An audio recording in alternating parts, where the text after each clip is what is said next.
Oh, Jason, yes, please give us an update on the USS Arizona. Oh, boy. All right.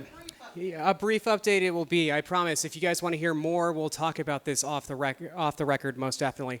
As most of you are aware, there was a situation in which a couple years ago, right before the 75th anniversary, the hospital ship Mercy slammed into the dock of the USS Arizona. That was the first time we actually had to close the memorial. We closed it for about 2 months as the Navy Seabees were able to rebuild the dock and get that up and ready for the 75th anniversary. As of May this past year, another crack was discovered. And what we figured out over all the dives that we've been able to do with every branch of service as well as the National Park Service is one of the 3 anchors actually came undone. And what was happening was the floating dock was actually being pulled by the current away from the memorial itself. So you have a floating dock and the memorial itself. In between them is what was a bridge or a brow as it's called. It was pulled beyond its extension and it was actually cracked.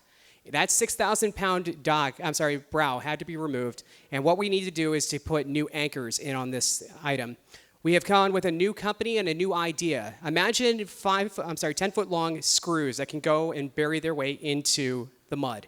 What we're going to have to do is put 3 of those together initially, because Arizona is buried at least 20 feet in the mud, and that we're going to put 10 anchors in. The only unfortunate thing about this is that the date has been pushed back yet again to at least beyond October to have it being completed. And I will honestly state, please write your congressman about this. I can't say any more than this, at least on camera. This is something that needs to be addressed very quickly.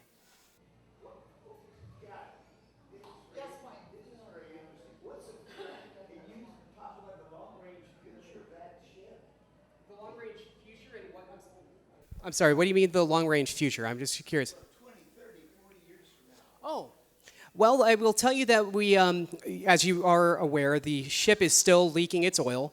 That is probably going to happen for another 70 years. She was carrying 1.4 million gallons on December 7th. And, yeah. December 5th, yeah. Sorry, yeah. Oh, I'm sorry. My apologies. I'm sorry. Okay, so we'll start off with the direct tangible, which is the bunker sea oil that everyone likes to talk about. Bunker sea oil is a special type of diesel. Think of the viscosity of molasses. That is basically what we were dealing with. She leaks about 6 to 8 quarts per day, and that has been happening since December 7th. We still believe that she has, of that 1.4 million gallons, about a quarter still on board. So we're going to look at another 70 years of her leaking. And that was the oil that she took on December 5th, 1941, when she returned to Pearl Harbor after her last time at sea. Now, the big question is the structural integrity of the ship itself. What we've been able to gather from all the dives that we've done since the 1980s, we're not going to find any collapse of the ship until at least 2045. So she's going to last quite a bit of time. As we like to jokingly state in the history world, there are 2 time frames you need to worry about, my lifetime and not my lifetime. So Arizona will be around at least through my lifetime and into my children's lifetime. So that's pretty reassuring when you think about that. The big thing that we've been able to discover is we were able, right before the 75th anniversary, to get ROVs, remotely operated vehicles, into the Arizona, going down 3 decks. And we found out that the oxygen levels were much lower than we anticipated. We were able to find beds that were still made. We found hats, and most importantly, a coat, full dress whites, Marines. And we were able to find the individual's family that actually had that stateroom. So we're finding out that the Arizona is going to last a lot longer than we anticipated. What about Congress? You need funds, I guess. Yeah, the Remembrance basically took over the Pearl Harbor Survivors Graham, and they've been running an ad if you'd like to contribute to the USS Arizona Memorial for the rebuilding. Supposedly they have a dollar-for-dollar match grant. So, but as you recall, one of our own chapter members, John Chapman, what did he do in the late 60s? He was a deep sea diver for the Navy, and he helped build the structure of the USS Arizona Memorial. So the next time I see John, I'm going to have to tell him, get it together, John. We need you to go over to Pearl and start repairing the USS Arizona. So, and I know he'll get a chuckle out of that. But, yeah, do you think it'll be open in December? From what we are able to gather, probably not. But again, write your congressman because this is 4 months and counting. If we're looking at what it appears to be, it's going to be a grand total of 8 months at the soonest, and that is unacceptable. I am there for you. I'm there for those who lost their lives on December 7th. We need to work together to get this addressed and quickly.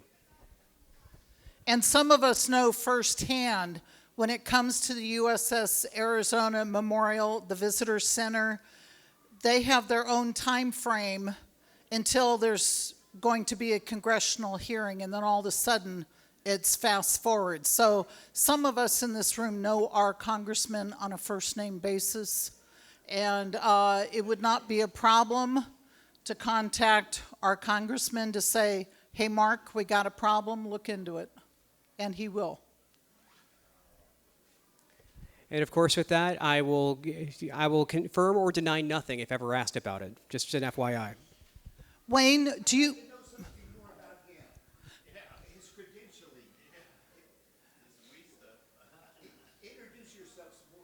He's been a chapter member. He just doesn't pay dues. You might want to pay your dues. No, he's been a chapter member. Chuck met him at Buchanan Airfield. Okay.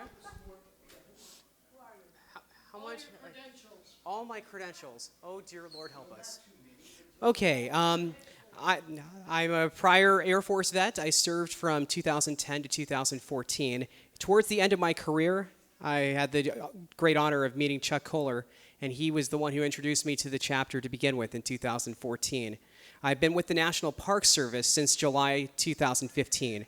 I've had multiple stints with us, 6 grand total location moves, and as of November 2017, my permanent location has been the USS Arizona Memorial, or as we more affectionately call it since 2010, the World War II Valor in the Pacific National Monument.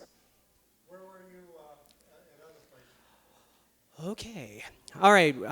Summer of 2015, I worked at Antietam National Battlefield in Maryland. The winter of 2015 to 2016, I opened Waco Mammoth National Monument in Texas.